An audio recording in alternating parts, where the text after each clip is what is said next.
जय जगन्नाथ सांग मैंने आज भोर भोर गाधे की मुर्जा पकई घरे पूजा कर देती। दुआरे भी देखो केते सुंदर मुर्जा पकई देती।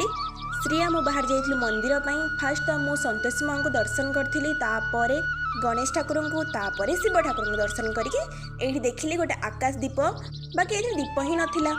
देखिपे केते कुहुड़ी होती। मंदिर परिक्रमा करी सबु देवादेवी को नमस्कार होती। तापर आमे राम मंदिर पळे आसथिलु।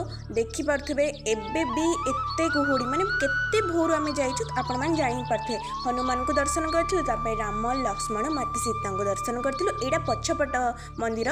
तापर आमे राधाकृष्ण मंदिर पळे आसथिलु। देखिपे एई भेष को कृष्ण को दौड़ी रे बंधा होइछि। एडा को भेष आपण माने कमेंट रे कहबे। एई देखंतु रथ आ एडी शिवलिंग। एई सब दर्शन करि सारिबा परे आमे जगन्नाथ मंदिर पळे आसथिलु। आ एठी बहुत भीड़ थिला।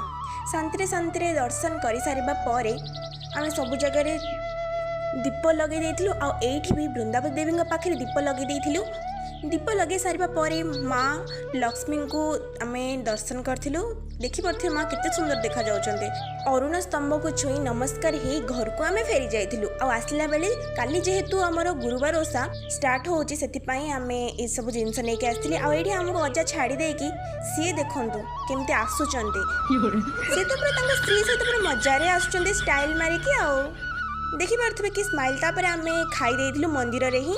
सोई सारी की उठिला परे मु संध्या देथिलि लक्ष्मी माँ को। आ तांको फरुआ जहाँ सब थिला ताको सब धोई देथिलि। आ बेलपत्र जहाँ भी सब थिला ताको भी धोई देथिलि। बासन भी धोई देथिलि। तांको कपड़ा भी धोई के सुखाई देथिलि। आज पई एतिकी। नेक्स्ट ब्लॉग रे देखा हबा। Thanks, bye, subscribe please, Tata.